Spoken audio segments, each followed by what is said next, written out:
Hi people. ఈరోజు నేను చెప్పబోయే స్టోరీ ఎలాంటిదంటే, డబ్బు ఉన్నప్పుడు ఎలా ఉంటారు, డబ్బు లేనప్పుడు ఎలా ఉంటారు అనే దానికి నిదర్శనం అండి.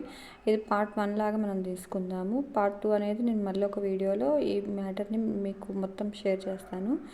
ఒక ఫ్యామిలీలో జరిగిన సిచ్యువేషన్ గురించి నేను మీకు చెప్తున్నానండి. ఒక ఫ్యామిలీలో వాళ్ళు బాగా సంపాదించుకొని బాగా మంచిగా ఇల్లు కట్టుకున్న తర్వాత అనుకోని సిచ్యువేషన్లో వాళ్ళు కొత్తగా బిజినెస్ స్టార్ట్ చేశారు. ఒక చిట్టి వ్యాపారం అనేది వేసేసి ఆ ఫ్యామిలీ మొత్తం దాంట్లో అందరి దగ్గర అమౌంట్ అనేది గ్యాదర్ చేసుకొని వాళ్ళ దగ్గర పెట్టేసుకున్న తర్వాత వాళ్ళని ఇంకొక ఫ్యామిలీ వాళ్ళు మోసం చేశారు.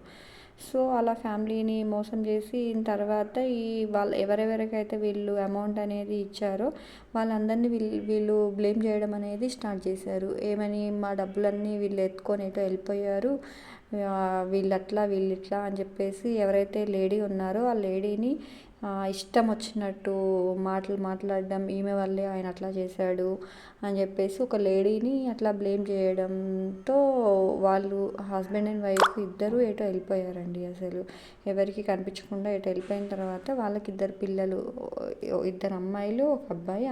ఒక అమ్మాయికి మ్యారేజ్ అయింది, ఒక అమ్మాయికి అవ్వలేదు. సో అలా ఉన్న సిచ్యువేషన్లో వాళ్ళు వెళ్ళిపోయినా కానీ ఉన్న పిల్లల్ని ఎంత టూ మచ్ అంటే అంత టూ మచ్గా వీళ్ళు ప్రతి ఒక్కరు, ఈవెన్ ఇంటి పక్కన వాళ్ళైనా సరే అందరూ ఎట్లా అంటే అట్లా మాటలు అనేసి వాళ్ళను చాలా అంటే చాలా ఇబ్బంది పెట్టేస్తున్నారండి. అసలు అలా పెట్టడం వల్ల పాపం అసలు ఉన్న పిల్లలకి అప్పటి వరకు పేరెంట్సే మొత్తం A to Z పేరెంట్స్ అనేవాళ్ళు మొత్తం ఏందని చెప్పేసి